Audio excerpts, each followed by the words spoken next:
Guys, Mars Thinking here, bringing you another Dragon Ball Z Dokkan battle video. And so the next World Tournament is due to start on Global tomorrow. Regardless of your time zone, basically when this video goes up, when I'm scheduling it to go up, the World Tournament is going to be starting in, I think it's what, like 28.5 hours from when the video goes up. So still just over a day away. It starts early in the morning over here in the UK, 7:30 AM. So I think that's what, like 11:30 PM in certain places in the US, even like later than that in other parts. But yeah, the World Tournament, everybody's favorite event in the game. Now, this one is probably going to be quite busy, potentially quite sweaty, like the previous one on Global with the release of the new local reward, the LR Jackie Chun, I should say. It was very busy. A lot of people obviously wanted to get the copies of that card, and this one is definitely going to be along the same lines, because this one is the first one to introduce Easy A's for World Tournament characters. So the main one is of course the LR Piccolo, who was the first ever World Tournament LR.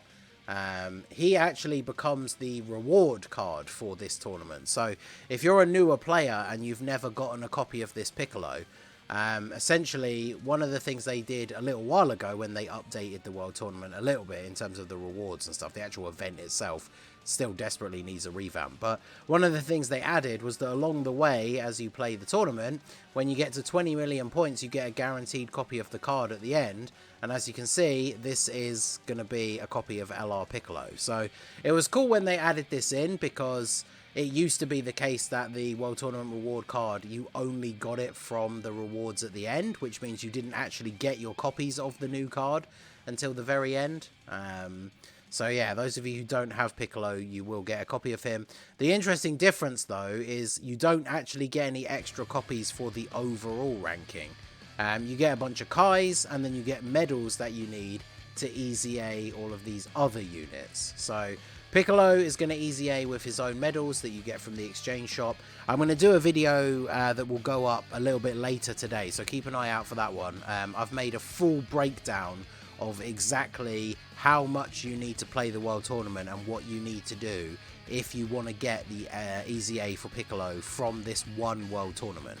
Because you can only get so many of these medals depending on what your results are, whether you're doing like daily missions and stuff like that. So I'm going to break that all down in a video that will be coming out, again, like I say, a little bit later on today. So make sure you check that out if you do want to get Piccolo fully Easy A'd after this one World Tournament. Obviously, if you don't mind doing it straight away, doing it in 2 World Tournaments would probably be quite easy without having to grind too much. But like I say, I'll go into those details in a separate video. But I'm going to talk about the units. We've got 4 Easy A's, and then we have the Awakening for this STR Goku from the DB Saga banner.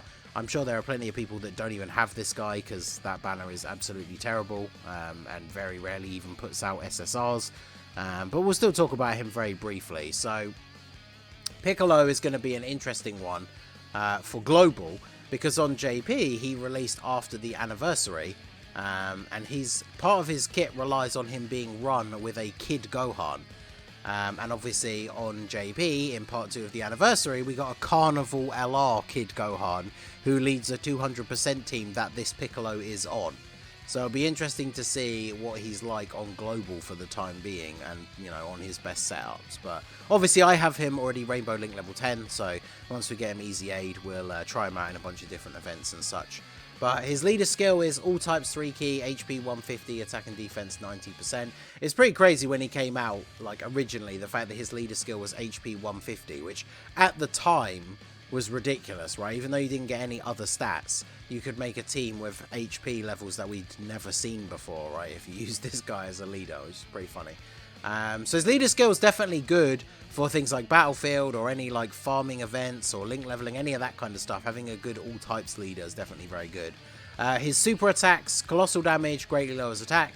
Mega colossal damage, raises allies' attack by 30% for 1 turn. Fortunately, finally we get a unit that has an effect like this that is actually like good for being in slot 1, right?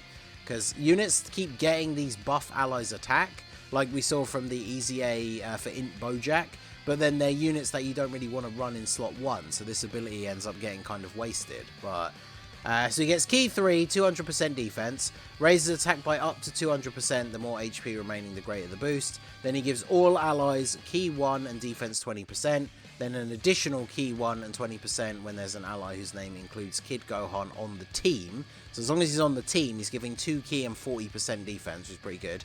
Then he gets an additional 100% defense and guard if he's the first attacker in the turn when there's an ally whose name includes Gohan Kid attacking in the same turn. So that's where the main issue is going to be with this guy being at his best, is you want a Kid Gohan on rotation with him. And who's going to be the best for that at the moment? Probably like the AGL Dokkan Fest one, right? Is probably the best one on Global. So it'll be interesting. Like I say, I'll definitely get him tried out once we get him awakened and everything, but it's pretty cool to see him getting an Easy A after all this time, because as you can see, his original release, I remember playing the World Tournament when he released, March 2017, so that's pretty crazy. So next up we have my boy AGL Bardock. So this guy was one of the first World Tournament releases on JP. For some reason he got skipped on Global a couple of times, so I think when he dropped on Global, he actually got his Awakening like straight away. But he will be interesting. He's a unit that only supports very specific typings, like he did pre-Easy A. So he has an AGL and STR types, leader skill 3 key 90%. Again, could be useful for like Battlefield. His super attack, he greatly raises attack and defense for 1 turn. So good super attack effect, supreme damage to the enemy. Attack and defense 130, additional attack and defense 40% with each super attack performed up to 80%. And then he gives AGL and STR types 3 key and 50% attack. 50% attack is a pretty significant attack buff, right? We've seen that from like the support from Super Saiyan 3 Bardock. And then he gets attacks effective against all types when HP is 70% or below. So he could be pretty good, right, on a 200% team with a bunch of links active. He's on Team Bardock, right, as well as like storied figures. He counts as being that era Bardock. So on the team with like the Tech Bardock, with the units like in Tora, Physical Fascia, some of the free-to-play Bardock squad units, he could be pretty good. So obviously you guys know I'm a big fan of Bardock, so I'm looking forward to trying this guy out, seeing if we can get the best out of him. A little bit unfortunate that he only supports these 2 typings, because in fact some of the units, basically all the units that I just mentioned from that like Bardock team, none of them are AGL or STR, which is a little bit unfortunate. But if he did build the team around those typings, he could certainly be very useful. Then we have this Tech Super Saiyan Goku. So yes, yet another Super Saiyan Goku, which means he has a lot of competition for his name, which could be an issue with links. He leads 3 typings, Tech, Int, and STR, 3 key, HP, and attack 80%. No defense though. I wonder why did they do that? So you're never going to run him as a leader, basically. Greatly raises attack and defense for 1 turn, supreme damage to the enemy. So again, same super attack as Bardock, very good super attack, right? 50% raise on super, and then if you get additionals, you're getting another raise, so very good. Attack and defense 130 start of turn, additional attack and defense 50% when performing a super. All allies key +1 and attack and defense 25%. Legendary existence category allies attack and defense 15% and chance to perform a crit 7%. That's actually pretty good, right? So for Legendary Existence team in particular, he's a 40% support unit that's also giving crit chance. Then he gets an additional 50% attack and high chance to crit when there's an enemy whose name includes Frieza. So obviously that's not super relevant in any events now, apart from a couple of the Wicked Bloodline Red Zone stages. But again, could be pretty decent as a floating unit. I think we'll get him tried out on like an actual Legendary Existence team where he can provide all that support. And then he definitely could be quite interesting. Then we have this Gohan. I know JP, from what I've heard from JP players, this guy is considered to be, I think, the best out of all of the Easy A's, at least for the TURs. So AGL, Tech, and Physical types, 3 key, HP, attack, and defense 80%. So he does at least give defense. I wonder if this is a typo, because that's very weird. But yeah, good, again, good lead for Battlefield. So he infinitely stacks defense, massively raises attack for 1 turn, and does supreme damage. He gets attack and defense 120, additional attack and defense 40% when performing a super, and then he gives AGL, Tech, and Physical types 2 key, attack and defense 30%. then an additional defense 120%, and AGL tech and physical types attack and defense 20% as the third attacker in the turn. So he is designed to be a floating support unit, which is ideally what you want to use him for, right? So as the third attacker in the turn, not only does he get the extra 120% defense, which I believe as the third attacker it only activates when he attacks. So I believe it is one of those buffs that includes like support. So that can definitely be very good, especially with him infinitely stacking. So when he's in slot 3, he's a 50% support for attack and defense, which makes him one of the highest, like, I say relevant, I guess, right? Because, like, the old 50% type leaders, you can't really use anymore, right? So this guy, AGL tech and physical, and he's on teams like Hybrid Saiyans, Goku Family, Full Power, Kamehameha, Super Saiyan 2, Exploding Rage, Miraculous Awakening, Battle of Fate, Power Beyond Super Saiyan. You think you could make a pretty good Power Beyond Super Saiyan team with AGL tech and physical units? Yeah, I think you probably could, right? So this guy definitely going to be very, very good. Fortunately for me, I have all of these units like Rainbow and Link level 10, so I'm very much looking forward to seeing what this guy's performance is going to be like. And then last and kind of least, we have this Kid Goku. He's considered to be the worst one, I think. All types 3 key and 70%. I don't know why they bother doing this. Like, if they're going to give all of these guys an easy A at the same time, why would you give these guys 80%? This guy has 90. It's only for 2 types. So, yeah, I guess because it's all types, it's less. But, yeah, you're not going to use this very much, unfortunately. He raises attack and defense, so it is an infinite stack for both.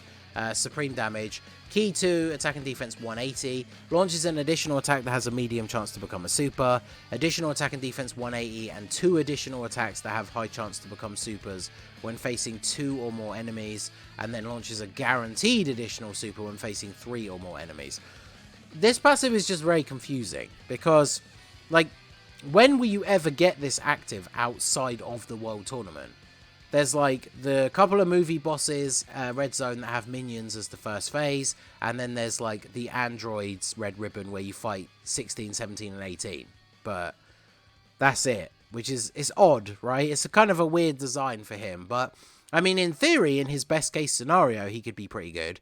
You're just not really going to run him in those scenarios, I don't think. Plus, he's a Kid Goku, so he has competition from the Int Dokkan Fest that has an easy A that is quite solid. And then, of course, Path to Power Kid Goku, who is very, very good even today. So, a bit too much competition for this guy. In fact, I believe, I'll talk about it in my breakdown video for the Piccolo thing as well, but you actually can't get, as far as I'm aware, if you want an easy A, every single one of these units, you actually can't in one go.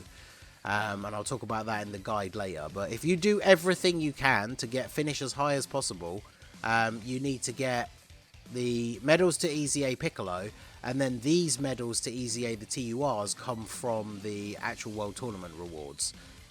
Wait, sorry, no, I misspoke. You can, you just have to finish incredibly high. You have to finish in the top 10 if you want, because these are the medals to easy A the units.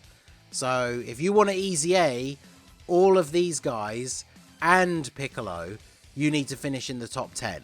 So yeah, I'm not going to be grinding it that hard, so I'm probably not going to easy A the Kid Goku, because he feels like the most useless out of the bunch. And then we have this Awakening for this Goku. The only interesting thing about this guy is this is the Goku that we're going to get for Golden Week. Not necessarily in these clothes, but like this is from the same time period, right? When Goku is technically like Teen Goku, if Dokkan actually was consistent with their naming. Because if Gohan in Superhero can still be Teen Gohan, how is this not Teen Goku? But anyway. So he seems decent, but like just limited, right? Attack and defense 159%, 2 additional attacks that have medium chances of becoming a super. He does supreme damage with a medium chance to stun and lowers attack. So no defense raise or anything in his super attack effect, which immediately would have made him really good with this built-in additionals thing, right? Additional attack and defense 7% with each attack performed up to 70, medium chance to crit. Additional attack and defense 159% and chance to crit 20% when there's another World Tournament ally attacking in the same turn. So pretty easy to get, I suppose, on some of the teams that you're going to run him on. That gives him a pretty large buff, and when he gets built up, I could see his numbers getting up to like a reasonable amount. But if they'd given him, like, raise attack and defense for 1 turn, I feel like on his best turns he could actually look pretty good. But I don't know, I guess we'll have to wait and see. Unfortunately, because he's only available from that Dragon Ball Saga banner, I think I have him, but with, like, no dupes. So I might do a 55% showcase for him, but I can't imagine he's going to be too crazy. So there you go. Those are the details for this World Tournament. On JP, it was the 46th. On Global, it's the 44th, but there's no wiki page for it. The wiki has been hella slacking lately. Doesn't get updated very often, if at all sometimes. But yeah, this is all you need to know about the World Tournament. Coming up, let me know down below, are you guys going to play? Are you going to grind? Are you going to do a little bit to get some of the rewards? Like I say, I'll do a breakdown video coming up in a few hours about how exactly to get all of the Easy A's done.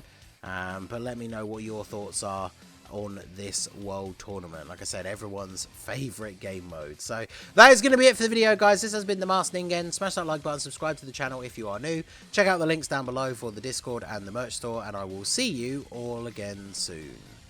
Have a good one.